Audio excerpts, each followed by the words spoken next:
ఎడారిలో సెలయేర్లు. జూన్ 17. అవి నిలిచి రెక్కలను వాల్చినప్పుడు వాటి తలలకు పైగానున్న ఆకాశ మండలము వంటి దానిలో నుండి శబ్దము పుట్టెను. యెహెజ్కేలు 1:25.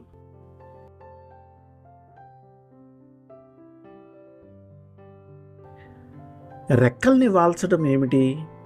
కొందరు అడుగుతుంటారు. దేవుని స్వరం నీకెలా వినబడింది అని. ఇదిగో ఇదే ఆ రహస్యం. అవి నిలబడి వాటి రెక్కల్ని వాల్చినప్పుడు ఆ స్వరాన్ని విన్నాయి. పక్షులు రెక్కల్ని టపటపా కొట్టుకోవడం చూస్తుంటాము. అవి నిలబడి ఉన్నప్పుడు కూడా రెక్కల్ని విదిలిస్తాయి ఒక్కోసారి. అయితే ఇక్కడ అవి నిలబడి రెక్కల్ని వాల్చినప్పుడు వాటికి ఆ స్వరం వినబడిందని చదువుతున్నాం. మీరు గమనించారా?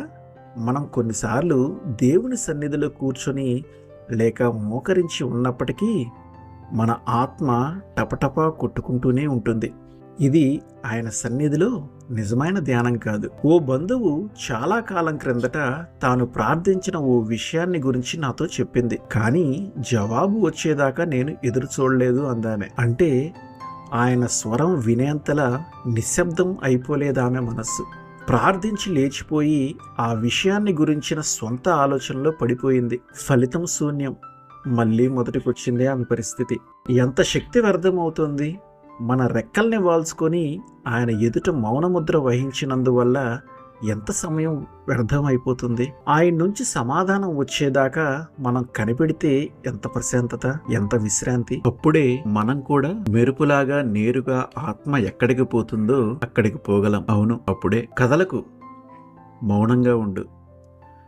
నీ ఆత్మకెప్పుడూ వినబడనిది, ఏ గాలిలోనూ, ఏ అలలపైన, ఏ పక్షి పాటలోనూ తేలిరానిది తండ్రి ఇంటి నుంచి వస్తున్నది.